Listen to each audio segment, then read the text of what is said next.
Student, आप सबका स्वागत है फिर से एक नए वीडियो। तो इस वीडियो में हम बात करने वाले हैं 10th क्लास के इंग्लिश के पेपर के बारे में, जो आपका बहुत ही इंपॉर्टेंट पेपर होने वाला है। तो इस वीडियो के माध्यम से मैं सारे के सारे क्वेश्चन आपको सॉल्व कराने वाला हूँ, जो आपके सीधे पेपर में आने वाले हैं। तो इस वीडियो को पूरा का पूरा लास्ट तक देखना है। अगर चैनल पर पहली बार और चैनल को पूरा का पूरा आपको सब्सक्राइब कर लेना है। और अगर इसका PDF चाहिए तो PDF के लिए आपको वीडियो को पूरा लास्ट तक देखना है। वीडियो के लास्ट में मैं PDF बता दूंगा, PDF इसका कहाँ पर मिलने वाला है और कहाँ से इनके सारे के सारे क्वेश्चन आपको इसके मिलने वाले हैं। सारे के सारे आपको इसमें सब कुछ मिलने वाला है। बस वीडियो को पूरा का पूरा आपको यहाँ पे लास्ट तक देखते रहना है। तो बस वीडियो को चलो स्टार्ट करते देखते हैं पहला ऑप्शन इसमें क्या पूछा गया और सारे प्रश्नों की हम बात यहाँ पे करने वाले हैं विद आंसर के साथ। तो यहाँ पे आप देख सकते हैं कि आपको यहाँ पर सबसे ऊपर अपना रोल नंबर डालना है। ये आपका यहाँ पर सेट हो जाता है। इसके अंदर टोटल आपके 16 क्वेश्चन होने वाले हैं। ये आपका इंग्लिश का पेपर होने वाला मेंस क्लास में आपको 3 घंटे का समय मिलने वाला है टोटल। और यहाँ पे आपके 75 नंबर पूरे का भी पेपर होता है। तो पूरे के पूरे 75 नंबर इसी वीडियो के माध्यम से आपके आ जाएंगे। आपको इसको पेपर देने से पहले 1 से 2 बार जरूर देख लेना है, जिससे आपके सारे के सारे प्रश्न रिवाइज हो जाएंगे। तो हम इसमें पहले ऑप्शन की बात कर लेते हैं कि इसमें पहला ऑप्शन क्या पूछा गया, उसकी हम यहाँ पर पूरी की पूरी बात करने वाले हैं। तो यहाँ पे आप देख सकते हैं कि आपके सामने जो सेक्शन ए स्टार्ट होता है, सेक्शन ए में आपसे रीडिंग के क्वेश्चन पूछे जाने वाले रीडिंग से, जिसमें पहला ऑप्शन पूछा गया है कि read the following passage carefully and answer the question giving below. आपको ये जो पैसेज दे रखा है, इस पैसेज को केयरफुल्ली रीड करना है, इसको पढ़ना है और नीचे दिए गए प्रश्नों के आंसर देने हैं। जो आपसे यहाँ पे 5 से 6 प्रश्न पूछे जाते हैं, वो एक नंबर के प्रश्न होते हैं आपके, वो एकदम फ्री के प्रश्न होते हैं। आपको इस पूरे के पूरे पैराग्राफ को पढ़ लेना और नीचे दिए गए प्रश्नों के आंसर आपको यहाँ पे देने हैं। तो हम इसमें पहले ऑप्शन की बात कर लेते तो यहाँ पर देखते हैं पहला ऑप्शन क्या पूछा गया, उसकी पूरी की पूरी बात यहाँ पे करने वाले हैं। तो यहाँ पर सबसे पहला ऑप्शन पूछा गया कि Alexander Fleming was fond of क्या कहता था, हंटिंग। तो यहाँ पे आपको हंटिंग लगा देना है, ठीक है। इसके बाद दूसरा पूछा गया कि he had to work to earn his living when he was in। इसमें क्या आ जाएगा, इसमें हमें ऊपर वाला पैराग्राफ देख के जैसे यहाँ पे लिखा हुआ है आपको लिख देना है, found job shipping of London smaller rather university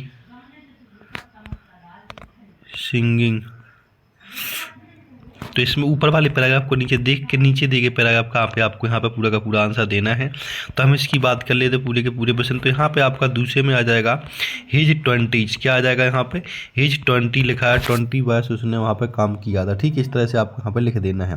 प्रश्न नंबर 3 पूछा गया है आपसे कि what influence Alexander Fleming decision to leave his job at the shipping officer. अलेक्जेंडर ने क्या डिसीजन लिया जॉब छोड़ने के लिए शिपिंग ऑफिसर के लिए, वो आपको यहाँ पे बता देना है। तो इसका आप वो भी आंसर मैं बताने वाला हूँ, बस वीडियो को पूरा पूरा लास्ट तक आपको यहाँ पे देखते रहना है। तो उसका भी आंसर आपको यहाँ पे कर देना। तो उसका आंसर आपका हो जाएगा ऑप्शन बी, जिसमें रिलेटिव डेथ एंड इनहेरिटेंस आपको कर देना ऑप्शन बी। इसके बाद प्रश्न नंबर 4 की बात कर लेते हैं। प्रश्न नंबर 4 में पूछा गया है कि what does uninteresting mean in the context of Alexander Fleming job at the shipping officer. तो यहाँ पे क्या आ जाएगा, यहाँ पे आपका आ जाएगा रिगार्डिंग कर देना आपको ऑप्शन सी। इसके बाद पूछा गया प्रश्न नंबर 5 में Alexander Fleming joined for his medical training. तो कहाँ पे इन्होंने मेडिकल ट्रेनिंग ज्वाइन की थी, वो आपको यहाँ पे बता देनी है। तो इसका आंसर भी आपका यहाँ पे हो जाएगा, वो आपको यहाँ पे बता देना है। तो इसका आंसर आपका हो जाएगा मैरी, तो यहाँ पे हो जाएगा ऑप्शन बी मैरी हॉस्पिटल। तो इस तरह से आपका पहला का प्रश्न पूरा का पूरा होता है। सबके आंसर आपको अच्छे से याद कर लेने, तो आपके पेपर के लिए बहुत ही इंपॉर्टेंट होने वाले हैं। अब हम बात कर लेते हैं प्रश्न नंबर 2 की। प्रश्न नंबर 2 में क्या पूछेगा उसकी बात कर लेते हैं। प्रश्न नंबर 2 में पूछा गया कि read the following passage carefully and answer the question giving below. आपको नीचे एक पैराग्राफ दे रखा है, इस पैराग्राफ को पढ़ के नीचे देखे प्रश्नों के आंसर देने। ये आपके दो पैराग्राफ जो आपके 5-5 नंबर के होते हैं, एकदम फ्री होते हैं, तो इनको आपको यहाँ पर अच्छे से याद कर लेना है। अब हम बात कर लेते हैं जो आपसे प्रश्न नंबर 2 पूछा गया, तो उसके पैराग्राफ को आपको रीड कर लेना और नीचे दिए गए प्रश्नों के आंसर आपको वहाँ पर अच्छे से दे देना है। तो हमें यहाँ पे पहला ऑप्शन देख लेते हैं कि पहला ऑप्शन इसमें क्या पूछेगा, उसकी हम यहाँ पे बात कर लेते हैं। तो यहाँ पे आप देख लीजिएगा, यहाँ पे सबसे पहला ऑप्शन पूछा गया है कि what is primary use of vegetable oils according to the passage. तो यूज ऑफ वेजिटेबल्स ऑयल कहाँ करते हैं वो आपको यहाँ पे देख लेना, ऊपर लिखा होगा यहाँ पे वेजिटेबल ऑयल्स, वहीं पे आपको यहाँ पे क्लिक कर देना है। तो यहाँ पर देख लीजिए वेजिटेबल ऑयल्स लिखा हुआ है, यहाँ पे कहाँ यूज करते हैं, soaps are made from vegetable and animals oils. तो यहाँ पे आपको सॉप्स पे देख लेना है, तो सॉप्स आपको यहाँ पे क्लिक कर देना है। तो पहले में क्या आ जाएगा आपका, यहाँ पे सॉप्स आ जाएगा, क्या आ जाएगा सॉप। तो आपको यहाँ पे कर देना सॉफ्ट प्रोटेक्शन, क्या हो जाएगा, सॉफ्ट प्रोटेक्शन पे आपको यहाँ पे क्लिक कर देना, ऑप्शन डी। दूसरा पूछा गया है कि which type of oil is often referred to by politician and engineers. Politician और इंजीनियर्स कौन सा ऑयल यूज करते हैं वो आपको यहाँ पे बता देना। तो ऊपर जाना है, वहाँ पर पॉलिटेंस, आपको पॉलिटेंस देख लेना, इंजीनियर ऑयल्स, तो यहाँ पे दिख जाएगा वो ऑलमोस्ट मिनरल्स ऑयल। तो यहाँ पे आप देख सकते हैं कि इस तरह से आपको वहाँ से पूरे छांट होते, पॉलिटिकल ऑयल्स, तो यहाँ पे लिखा है मिनरल ऑयल्स। तो दूसरे में आपको यहाँ पे टिक कर देना है मिनरल ऑयल्स, क्या कह देना, मिनरल ऑयल्स आपको दूसरे पे टिक कर देना। तीसरा पूछा है कि the mineral oil when refined into petrol has contribute to the development of, किसका डेवलपमेंट इसमें होता है वो आपको यहाँ पे बता देना। तो यहाँ पर देख लीजिएगा डेवलपमेंट आपको देख लेना कहाँ पर, कहीं पर लिखा होगा, तो वो आपको यहाँ पे टिक कर देना है। तो इसको पूरा का पूरा आपको ध्यान से पढ़ लेना है। यहाँ पे लिखा है motor etc vehicle aeroplane change during motorcycle private categories down. तो यहाँ पे आपको क्या, तो प्राइवेट पे क्लिक कर देना। तो यहाँ पे नीचे आपको जाना है और तीसरे वाले पे आपको यहाँ पे प्राइवेट कैरिज कर देना। तो इस तरह से आपका तीसरे का आंसर हो जाएगा और चौथे का आंसर आपका यहाँ पे डी हो जाएगा। तो इस तरह से आपको दूसरा प्रश्न पूरा का पूरा आपको कर लेना, जो आपके 4 नंबर का पूरा ये होता है। अब हम बात कर लेते हैं प्रश्न नंबर तीसरे की। प्रश्न नंबर तीसरे में पूछा गया कि read the following passage carefully, make notes and supply suitable title. तो यहाँ पे टोटल 4 नंबर का ही होने वाला है। इस पूरे के पूरे पैराग्राफ को नीचे पढ़ना है और इसमें आपको यहाँ पे मेकिंग नोट बनाना और इसका टाइटल बता देना। इन सब के आंसर आपको वीडियो के लास्ट में बताने वाला, वीडियो को पूरा का पूरा देखना है, ठीक है। तो इसको आपको पढ़ लेना है, इसका इसमें टाइटल और इसका नोट्स बना लेना है। अब हम बात कर लेते हैं यहाँ पे आपके सामने प्राइवेट कैरिज वाला तो हो गया था पूरा। अब हम बात कर लेते हैं यहाँ पर तीसरा हो गया था। अब हम बात कर लेते हैं यहाँ पर सेक्शन बी की।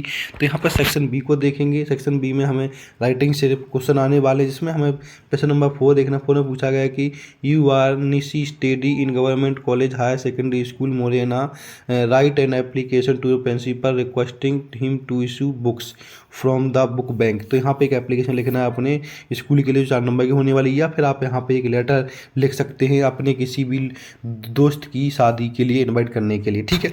इसके प्रश्न नंबर 5 देख लेते हैं। प्रश्न नंबर 5 में क्या, प्रश्न नंबर 5 नंबर का होने वाला प्रश्न है, जिसमें पूछा है कि right an essay on any one of the following topics 250 word में। आपके सामने 4 टॉपिक दिए, इन 4 टॉपिक में से किसी एक टॉपिक पर आपको यहाँ पे ऐसे लिखना है, निबंध लिखना है, जो आपके लिए बहुत ही सिंपल ये होने वाला है।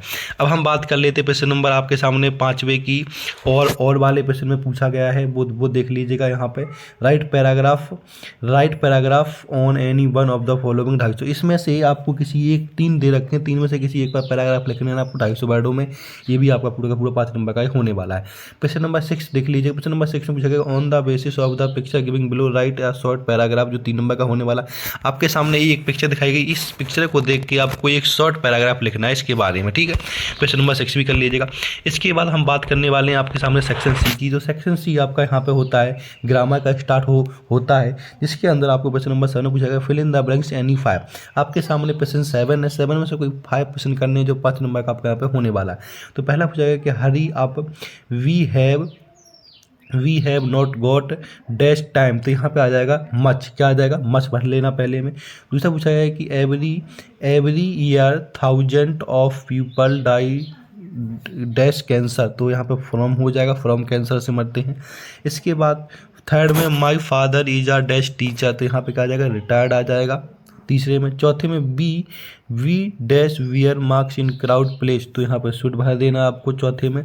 5वें में पूछा गया कि he is an American but his wife is dash European. तो यहाँ पे ए आ जाएगा, a wife is a European, ठीक है। यहाँ पर पूछा गया है आपके सामने 6, इसमें I am not going to office and I am ill. तो यहाँ पे आ जाएगा आपका बिकॉज। इसके बाद पूछा गया 7 में I often go to Mumbai dash is the commercial capital of India. तो यहाँ पे आ जाएगा विच। तो इस तरह से आपको पूरे के पूरे प्रश्न भर लेने। 7 वाले में पूरा का पूरा टिक लगा हुआ, जो भी आपको याद करना है वो आप यहाँ से याद कर सकते हैं। अब हम बात कर लेते हैं प्रश्न नंबर 8 की। प्रश्न नंबर 8 में पूछा गया है कि डू एज डायरेक्ट एनी 5। आपको इसमें प्रश्न 7 पूछा गया, 7 में से कोई 5 प्रश्न करने हैं और उनमें आपको चेंजेस करना है। जैसे कि जो पहला वाला है, what is very weak, he can not walk easily, combine the sentence using so at that. तो यहाँ पे आपको मुँह से पहले सो लगाना है और वीक के बाद आपको दैट लगाना, पूरा सेंटेंस जोड़ देना। इस तरह से आपको पहला कर लेना है। दूसरे में आपको चेंजिंग इनटू नेगेटिव सेंटेंस बनाना। तो यहाँ पे डिड नॉट, यहाँ पे लिखा I did my work on time. तो यहाँ पे लिख देना आई डिड नॉट, डिड के बाद not my work on time कर देना। इस तरह से आपको डिड नॉट लगा देना है। तीसरा पूछा गया कि Amit at all the sweets, तो यहाँ पर चेंजिंग इनटू इंट्रोगेटिव बना देना। तो यहाँ पर आपको जैसे आर, यहाँ आर लिखा हुआ है, एट लिखा हुआ है, आपको यहाँ लिख देना है आर, यहाँ पर लिख देना है is Amit all the sweet, is Amit eat all the sweet, इस तरह से लिख देना, इज आगे लगा देना है। इसमें अनलेस और इन प्लेस ऑफ इफ़ लगा देना है। जैसे यूज आपको सबसे पहले इफ़ लिखा है, यहाँ पर लिख देना है अनलेस, क्या लिख देना, अनलेस लिख देना, अनलेस योर रन, इफ़ की जगह अनलेस लिख देना। क्वेश्चन नंबर 4 में। क्वेश्चन नंबर 5 देख लीजिएगा। इस तरह से सारे सेंटेंस आपको यहाँ पे पूरे के पूरे कर लेने हैं। इन सब के आंसर भी आपको मैं बता दूंगा, बस वीडियो में आपको यहाँ पर बना लेना है।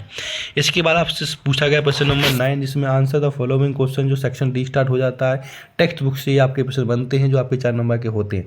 तो पहला पूछा गया कि the bakers are now known in Goa as, तो यहाँ पे आ जाएगा वॉल, क्या आ जाएगा, गोवा की जगह क्या आ जाएगा, इससे पहले वाले में बॉल आपका यहाँ पे आ जाएगा। ठीक है। इसके बाद आपके सामने दूसरा वाला पूछा गया। दूसरा पूछा गया कि Lencho called post office employees, तो इसमें आ जाएगा आ बंच ऑफ क्रूक। तीसरा पूछा गया कि what food did the seagull's mother get for it, तो यहाँ पे फिश आ जाएगा। चौथे में N A Frank called her diary, तो यहाँ पे यंग गर्ल आ जाए। इस तरह से आपको क्वेश्चन नंबर 9 पूरा का पूरा ये सॉल्व कर लेना है, जो आपके पेपर की दृष्टि से बहुत ही इंपॉर्टेंट होता है। अब हम बात कर लेते हैं क्वेश्चन नंबर 10 की। तो क्वेश्चन नंबर 10 में पूछा गया है कि 10 का ए है, जिसमें पूछा गया read the following extra from the prose and answer the question giving below. आपके सामने 3 क्वेश्चन दिए गए हैं, तीनों के तीनों आंसर देने हैं। जो आपके सामने एक पैराग्राफ है, इस पैराग्राफ को पढ़ के नीचे दिए गए प्रश्नों के आंसर आपको यहाँ पर देने हैं। तो यहाँ पे आप देख सकते हैं कि आपके सामने 3 के 3 प्रश्न, इन तीनों के 3 प्रश्नों के आंसर आप पे देने वाले हैं। तो पहला ऑप्शन पूछा गया है कि from which lesson his this test been taken. ये जो ये पैराग्राफ है, ये पैराग्राफ किस चैप्टर से लिया गया, उस चैप्टर का नाम बताते हैं। यहाँ पर लिखा है from the diary of Anne A Frank कर देना पहले में। दूसरा पूछा गया who is the author of from the diary of Anne A Frank, इसका ऑथर कौन है, तो यहाँ पे एन ए फ्रैंक लिख देना है दूसरे में। तीसरा पूछा गया कि what did Anne A Frank to do to take think of her chest, तो यहाँ पे लिख देना है आपको she would dance are lost, तो यहाँ पे डी ऑप्शन आपको यहाँ पे कर देना है। अब हम बात कर लेते हैं क्वेश्चन नंबर नेक्स्ट। तो क्वेश्चन नंबर आपके सामने 10 का बी पूछा गया। 10 के बी में लिखा है कि read the following extra carefully and answer the question giving. आपको ये जो पैराग्राफ को केयरफुली पढ़ लेना, नीचे दिए गए क्वेश्चनों के आंसर इसमें भी आपको सेम देना है। तो इसको हम यहाँ पे आपके सामने बता देते हैं इसका क्या आंसर होने वाला है। तो यहाँ पे आप देख लीजिए, इसमें पूछा गया कि which from poem the have the above lines been taken. ये पोएम की जो लाइन है कहाँ से, कौन से पोएम से ली गई, तो यहाँ पे लिख देना ए ट्री, पहला लगा देना। दूसरे में पूछा गया कि the figures of speech use in line the moon is broken like a mirror is, तो यहाँ पे स्माइली लिख देना है। तीसरा पूछा गया the opposite of the word forward is, तो इसमें आपको यहाँ पे ऑप्शन लगा देना है बैकवर्ड, क्या फॉरवर्ड का बैकवर्ड लगा दे। इस तरह से आपको क्वेश्चन नंबर 10 का बी कर लेना है। अब आपके सामने यहाँ पे क्वेश्चन नंबर 11 आता है। क्वेश्चन नंबर 11 को देखेंगे। क्वेश्चन नंबर 11 में पूछा गया है कि answer the following question 30 word में एनी 6 क्वेश्चन करने। आपके सामने 8 क्वेश्चन दिए गए, 8 में से कोई 6 क्वेश्चन आपको यहाँ पे करने हैं, जो टोटल एक क्वेश्चन 2 नंबर का होने वाला है, तो टोटल 12 नंबर का ये आपके सामने हो जाता है। ठीक है, पहला क्वेश्चन देख लीजिएगा, एक दूसरा, ये आपके सामने यहाँ पे तीसरा, चौथा, पाँचवा, छठा, सातवां, सारे प्रश्न आपको यहाँ पर अच्छे से देख लेने हैं। सबके आंसर भी आपको वीडियो के माध्यम से मिलने वाले हैं, बस वीडियो को पूरा का पूरा आपको यहाँ पर देखते रहना है। इसके क्वेश्चन नंबर 12 देखेंगे। क्वेश्चन नंबर 12 में पूछा गया है कि answer the following question 30 word any 2। तो आपको कोई 3 में से 2 क्वेश्चन करने हैं, जो 2 नंबर का एक क्वेश्चन यहाँ पे होने वाला है। तो इसमें देख लीजिए, पहला क्वेश्चन है, ये दूसरा है, तीसरा, 3 में से कोई 2 क्वेश्चन कर लेने जो आपके लिए बहुत ही ईजी हो, वो आप इसमें से याद कर सकते हैं। क्वेश्चन नंबर आपके सामने 30 पूछा गया है कि answer the following question 30 word any 2। आपको मतलब कि 30 वर्ड में 3 में से कोई 2 प्रश्न लिख देने हैं, जो 2 नंबर के आपके यहाँ पे होने वाले। तो 3 प्रश्न दे रखे, इसमें भी 3 में से कोई 2 प्रश्न आपको यहाँ पे कर लेना है। क्वेश्चन नंबर 14 की बात कर लेते हैं आपके सामने। तो यहाँ पर देख लीजिएगा, क्वेश्चन नंबर 14 में पूछा गया है कि why did the seagull father and mother threat him and cajole him to fly, what complete the young seagull to fly. About 75 word है, 3 नंबर का होने वाला है, या फिर अथवा में आप ये लिख सकते हैं। इन दोनों में से कोई एक प्रश्न कर लेना, आपके 3 नंबर पूरे के पूरे यहाँ पर हो जाते हैं। अब हम बात कर लेते हैं यहाँ पे आपके सामने क्वेश्चन नंबर 15 की। क्वेश्चन नंबर 15 में पूछा गया था कि according to Robert Frost what are the 2 different view about the end of the world. ये जो आपको 75 नंबर वर्डों में लिखना था, इसको भी आप लिख सकते हैं। इसके 15 का और वाला प्रश्न देखेंगे जिसमें पूछा जाएगा तो what is theme of poem a tiger in the zoo, आपको 75 वर्ड में लिखना है। इसके बाद 16 पूछा गया कि how did Wolly teacher play an important role in changing the course of her life, इसके बारे में लिख लीजिए या फिर अथवा वाला। इस तरह से आपको सारे के सारे प्रश्न कर लें। सारे के सारे प्रश्न ही आपके लिए बहुत इंपॉर्टेंट होने वाले। जितने प्रश्न बताएंगे सारे के सारे प्रश्नों को आपको यहाँ पर अच्छे से याद कर लेना है, जो आपके पेपर की दृष्टि से बहुत ही इंपॉर्टेंट होने वाले। तो ऐसे ही इंपॉर्टेंट अपडेट के लिए चैनल को लाइक करें, सब्सक्राइब करें, वीडियो को ज़्यादा से ज़्यादा शेयर करें। और इन सब के आंसर भी आपको यहाँ पे बताने वाले, वीडियो में आपको बना रहे हैं, इन सब के आंसर भी आप यहाँ पे देख लीजिएगा। तो यहाँ पे आप देख सकते हैं कि आपके सामने प्रश्न नंबर 4 था, उसका पूरा का पूरा आंसर यहाँ आ चुका है। यहाँ पे आपको एक एप्लीकेशन लिखना था अपनी छुट्टी के लिए, तो ये प्रश्न नंबर 4 का आंसर पूरा का पूरा आपको यहाँ पे लिख लेना है, जो आपके लिए बहुत ही इंपॉर्टेंट है होने वाला है। तो पूरी की पूरी एप्लीकेशन है, आपकी इंग्लिश में तो देख लीजिएगा, तो पूरा का पूरा आपको यहाँ पर लिख लेना है। पूरी की पूरी एप्लीकेशन जो आपके लिए बहुत इंपॉर्टेंट, इसका स्क्रीनशॉट लेके आप इसको याद कर सकते हैं। इस तरह से आपको पूरी की पूरी इसको यहाँ पर याद कर लेना है, स्कूल के लिए होता है। इसके बाद आपके सामने प्रश्न नंबर 5 में आपको यहाँ पे डिसिप्लिन पर लिखना था ऐसे, तो इसको पूरा का पूरा प्रश्न नंबर 5 है। प्रश्न नंबर 5 में पूरा का पूरा ये आपके सामने निबंध है। इस निबंध को पूरा का पूरा आपको यहाँ पर अच्छे से याद कर लेना है, जो आपके पेपर की दृष्टि से बहुत ही इंपॉर्टेंट होने वाला। तो इसको देख लीजिए, पूरा का पूरा इस तरह से लिख लेना है। तो ऐसे इंपॉर्टेंट वीडियो को लाइक, सब्सक्राइब, वीडियो को ज़्यादा से ज़्यादा शेयर करें। धन्यवाद।